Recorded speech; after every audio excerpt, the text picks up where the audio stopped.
Welcome to another THW News and Rumors Rundown for the NHL. My name is Jim Parsons. I'm here with thehockeyraiders.com. There's lots to go through.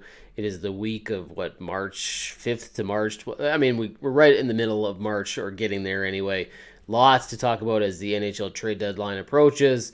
Tons of news, speculation, rumors about certain players, rumors about certain teams. We're going to get into all of that right away here. Just a quick reminder, though, if you want to follow us, you can do so in a couple ways. At The Hockey Raider on Twitter. You can go to the Hockey Raiders Facebook page, which is facebook.com/The Hockey Raiders, thehockeyraiders.com.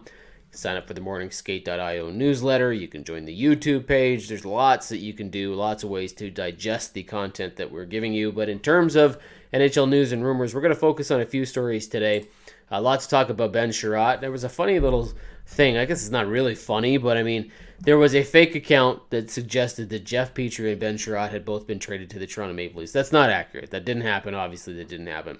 But there's still a lot of talk surrounding Ben Chiarot and what is happening over in Montreal. Right now, the reports are that the asking price from the Canadiens is just too high. There's a lot of teams interested in Ben Chiarot, but there's just not a lot of teams willing to pay what looks like a first and a third for Ben Chiarot. Now, will they get a first-round pick? Probably. There's a ton of teams involved here. But they're all telling the Montreal Canadiens they're asking these to come down. There are other options on the blue line available for teams. And so Chiarot, while a popular player among many teams looking to compete for the Stanley Cup, he's not going to get the price the Montreal Canadiens are asking for. And there's a little bit of panic, as Frank Cervalli said for Daily Faceoff. It's kind of like a duck above water. It's calm on the surface, but underneath he's paddling like crazy. Sounds like the Montreal Canadiens are a little bit concerned that the lower asking price that they would have to give is going to come back and bite them. So we'll see what happens with Ben Chiarot there. Some talk about Semyon Varlamov out of the New York Islanders organization. Lots of teams are interested in him. Unfortunately, he's got like half the league on a no-trade list. What we're hearing is the Edmonton Oilers have asked and inquired about Varlamov, but he's already denied waiving his no-trade clause to go to the Oilers. So looks like the Oilers are trying to do something about their goaltending, but the targets that they'd like to add are not necessarily interested, Varlamov being one of them. Marc-Andre Fleury, we hear, does not want to necessarily leave Chicago. So there's a lot going on here. Varlamov could be moved.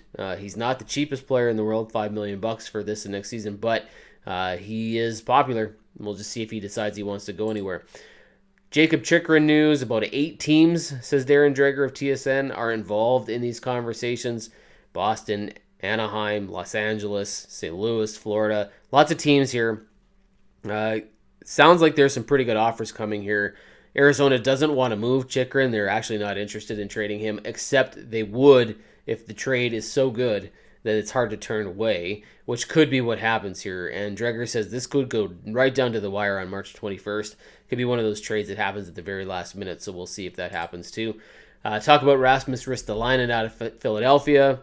There was a lot of talk originally that he was going to be traded, was interested in playing for a playoff team. The Flyers are obviously not that. But now there's a lot of talk that Ristolainen and the Flyers are working on something. They're negotiating back and forth. There was a false report out there that maybe he had turned down 6x6, $36 million. That's not accurate, according to Elliot Friedman. He's saying the more likely number is about 4.75-ish.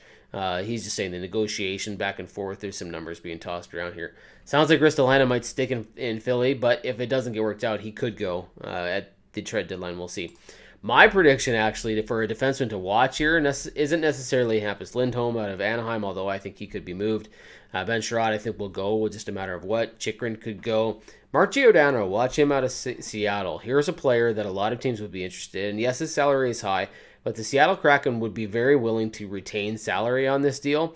That means that a team, even a third team, could get involved here, and Giordano could go to a team, really be helpful, play some minutes, a leadership role. I think for sure he gets moved.